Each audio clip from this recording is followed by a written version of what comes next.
मेरे गौसे आजम रज़ी अल्लाह तआला अन्हु की शान सुनिए, मेरे गौसे आजम की एक बड़ी प्यारी शान सुनिए। बसरा की रहने वाली वो औरत जिसका बच्चा फोत हो गया, गए आपको अपने बेटे से बड़ा प्यार गए, वो बेटा इंतकाल कर गया, बाद इंतकाल आपने उसे जमीन में दफन करना पसंद ना किया, गवारा ना हुआ, इस कदर अपने बेटे से प्यार मोहब्बत है, आपने उसे दफन करने से मना कर दिया, उसे अपने गले में बांध लिया, दुपट्टे में बांध लिया, फिर बसरा के बाजारों में घूमती है। लोगों ने कहा ओ अल्लाह की बंदी तुझे क्या हो गया, गए ये सड़ जाएगा, बदबू आएगी, हम भी बीमार पड़ जाएंगे, इस बच्चे को दफन कर डालो। आपने कहा कोई नहीं, मैं अपने बेटे को दफन नहीं करूंगी, अगर इसकी बदबू की वजह से मुझे मौत आ जाए मुझे वो भी कबूल गए, मैं जंगलों पहाड़ों में चले जाऊंगी, मुझे वो भी मंजूर है। एक मेरे गौसे आजम का मुरीद बसरा के बाजार में मिल जाता गए, वो कहता औरत ओ माई मुझे पता है तुझे अपने बेटे से कितना प्यार गए,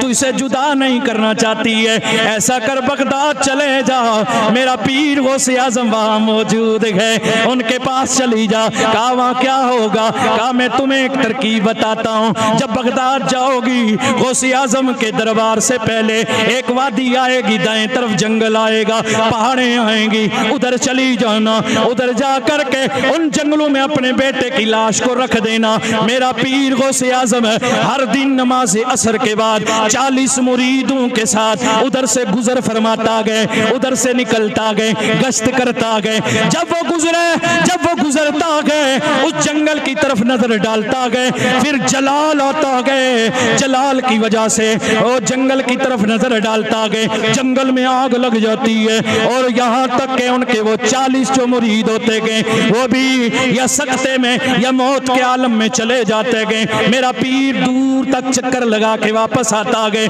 उनका जलाल कम हो जाता गए, वापसी में हालत नरम होती गए, तबीयत को जोश आता गए, आप नरमी से उन पर रहम दिली से ये कहते गए कुम बिज़निल्लाह, ये कहते हुए उन्हें कहते गए ओ मेरे मुरीदो अल्लाह के हुक्म से जिंदा हो जाओ, नमाज मगरिब का वक्त आ गया है। इतना कहते गए वो जो उनके मुरीद पहले जलाले निगाहे गौसे आजम से मर चुके होते गए, वो जलाले रहमी से कुम बिज़निल्लाह गौसे आजम के कहने से वो जिंदा हो जाते गए। जा अपना बच्चा वही डाल दे, जब मेरा पीर उधर से गुजरे तो उधर ना देखना, जंगल में छुप के बैठ जाना, अपना बेटा जंगल में रखना, जब वो निगाह जलाल डाले 40 मुरीद मर जाए फिर तू अपना बेटा उठाना, जब मेरे गौसे आजम आगे गुजर जाएं अपने बेटे की लाश को उठा के उन 40 लाशों के बीच में रख देना, फिर जब वो वापस आएंगे कहेंगे कुम बिज़निल्लाह, वो उनके 40 उठेंगे, तेरा बेटा भी उठ जाएगा। ये सलाह ये मशवरा गौसे आजम के मुरीद ने दिया।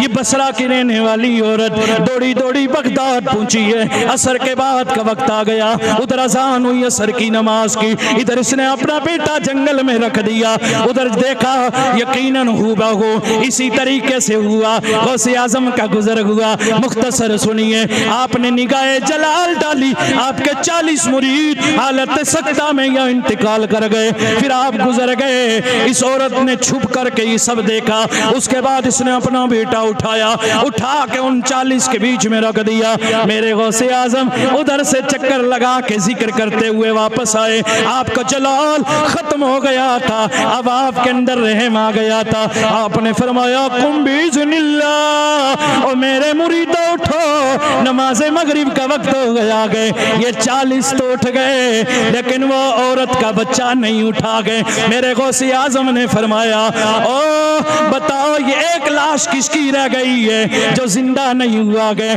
आप में से आपके वो मुरीद, आपके वो साथी जो बगदाद के बड़े 4 मशहूर बड़े बड़े वली हैं जो मुर्दा जिंदा कर दिया करते थे, हजरत शेख अली बिन नुसर गैती गए। आप बोल पड़े ए अब्दुल कादिर जीलानी, ये हम में से नहीं है, हम 40 तो पूरे गए, ये कोई और है। मेरे गौसे आजम को जलाल फरमाया, फरमाया चाहे कोई भी है, मेरे 40 के बीच में था, ओ बेटा चल उठ जा, तेरी माँ उधर जंगल में रो रही है। अब वक्त हो गया है, ये हैं गौसे आजम, ये हैं गौसे आजम। अब मैं और शाने आपको क्या सुनाऊं, ये हैं गौसे आजम। अल्लाह अकबर। बगदाद की जामा मस्जिद में आप बयान फरमा रखे गए, वक्त के कुतुब भी, गौस भी, शेख भी, उलमा भी दूर दराज से चल के आते गए आपका बयान सुनने के लिए। 10-20 बंदे नहीं हुआ करते थे।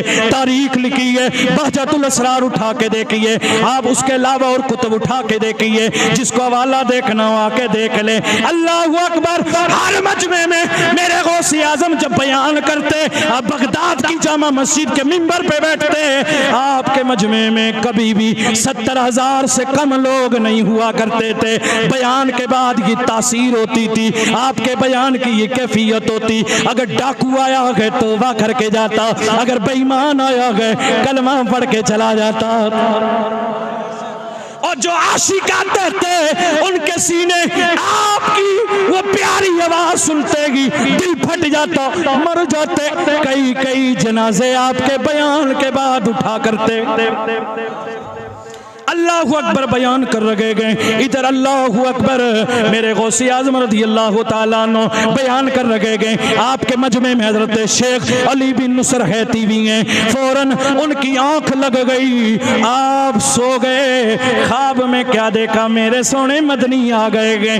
आप मेरे आका की जियारत कर रखे गए। गौसे आज़म ने बयान रोक दिया, नीचे उतरे मिंबर से, उनके पास अदब से खड़े हो गए। जब थोड़ी देर के बाद हजरत शेख अली बिन नुसर हैती की आंख खुली, आपने देखा शेख सैयद अब्दुल कादिर जिलानी गौसे आजम सामने खड़े गए। आप भी खड़े हो गए। आपने कहा शेख सैयद अब्दुल कादिर जिलानी और गौसे आजम आप क्यों आ गए, क्यों यहाँ खड़े गए? इतना मजमा आपका बयान सुन रहा था, आपने बयान रोक के मिंबर से उतर के क्यों खड़े गए? मेरे गौसे आजम ने फरमाया, और शेख अली बिन नुसर हैती तू क्या जान रहा है, तू क्या समझ रहा है? तू ख्वाब में मेरे सोने मदनी को देख रहा था, मैं बयान करते हुए मिंबर से देख रहा था, इसीलिए यहाँ के अदब से खड़ा हो गया था। मेरे गौसे आजम सबको जानते हैं, दिल में क्या चल रहा है, बाहर क्या चल रहा है? अल्लाह पाक उनके रास्ते पे हमें चलने की तौफीक अता फरमाए, उनकी गुलामी अता फरमाए, उनकी गुस्ताखियों से बचाए। गौसे आजम का रास्ता वही है जो मेरे नबी का रास्ता है। इंशाअल्लाह जो उनसे सच्ची अकीदत और मोहब्बत रखेगा, मेरे गौसे आजम ने फरमाया क़यामत के दिन मेरे ही मुरीदों में सिलसिला कादरिया में उठाया जाएगा। अल्लाह हमारी अकीदतों को, मोहब्बतों को, गुलामियों को कबूल फरमाए। वमा अलैना इल्लल बलाग।